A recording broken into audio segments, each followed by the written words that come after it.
Now, it is 20 years this Sunday since the first multiracial elections took place in South Africa, and a new film marks how many countries around the world united to celebrate the end of apartheid. The film One Humanity will be premiered simultaneously in London and Johannesburg this weekend, and it focuses on two star-studded global television broadcasts: the Nelson Mandela 70th birthday tribute at Wembley Stadium in London and the international tribute for a free South Africa. Hundreds of millions watched the shows worldwide, which included some of the biggest names in popular music. Let's take a look at an extract. This felt like a really special event that I wanted also, I felt emotionally connected to, so I wanted to be a part of it.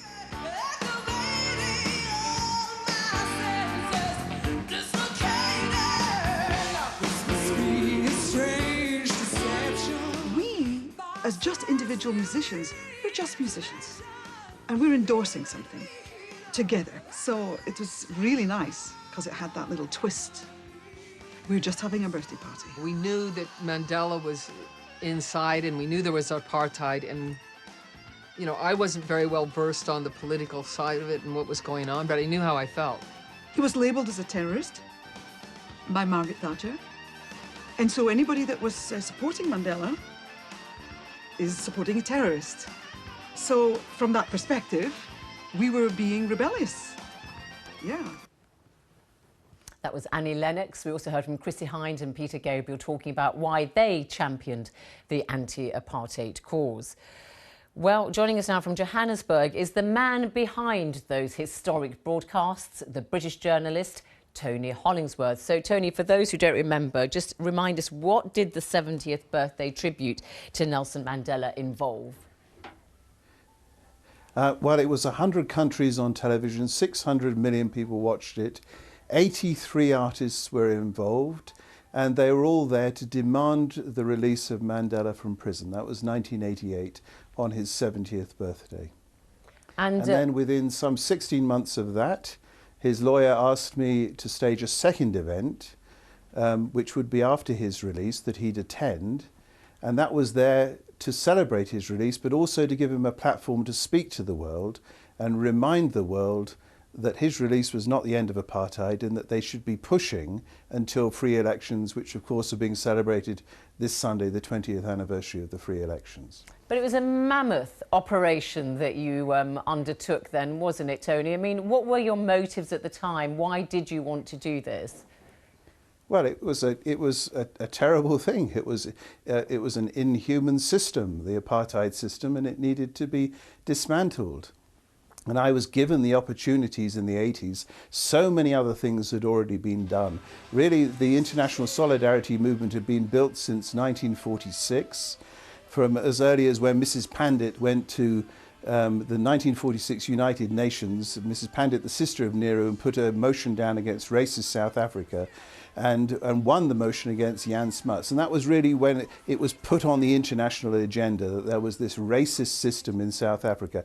And since then, boulder by boulder by boulder, an international solidarity movement was built that objected and protested against apartheid. We were sort of allowed to get on top of the mountain and broadcast this appeal for him to be released. That was on his 70th birthday, but so much had been done already that we were really getting on top of a mountain that was there. And we heard briefly from some of those artists who were involved. Did they all readily accept very quickly to say, yep, we're going to take part in this? Well, it takes a long time. People talk about snowballs and things. Well, what they don't tell you is the snowball, you have to push it uphill. But there is a snowball effect, but it's going up the mountain, not coming down it. But this film that we're releasing, we're premiering on Sunday, One Humanity, has been made by a South African director, Mickey Dube, and he's done a fantastic job. He's created a sort of celluloid tapestry that weaves in the performances that we had in 1988 and 1990 with the real history of how the international solidarity movement was built. And it's a wonderful sort of dramatic way of telling the story. And we premiere it here in Pretoria on April the 27th, the 20th anniversary, and simultaneously at BAFTA in London as well. And it's a lovely, lovely story that he's created. Wonderful. And it's obviously to mark 20 years since those first multiracial elections took place. Looking back, but now looking forward, do you think all that hope and that optimism really has been vindicated, that there is a brighter next 20 years for South Africa? What's your sense? Yes, absolutely. I think there is. I think what people forget is that what was won 20 years ago, human rights and democracy, is enjoyed by everybody here every day. It's not something that you tick on day one and it goes away. You enjoy it every single day. Every time that I'm in South Africa, I'm taking meetings with people that are of Indian origin, of African origin, of whites. It's a wonderful mixture. And those human rights and the democracy that is here, it may be new, it may be young, it's only 20 years old, but it is a wonderful thing to behold compared with what it was, which was nothing at all. Briefly, did you get a sense that you were really part of history, Tony? A little part. I was sort of, I was a tipping point, that's all. Loads and loads of work had been done well before we were doing that.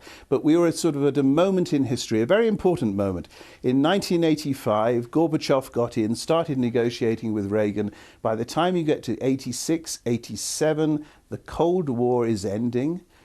And with the Cold War ending, as this film tells, as Mickey Doobie tells in this film, with the Cold War ending, no longer could the apartheid regime justify itself as being fighting communism in southern Africa. And so the support went for the regime and all the protest movements could then win through. Tony, thanks very much. Tony Hollingsworth on the film One Humanity, marking the end of apartheid. Thanks very much indeed for joining us live there.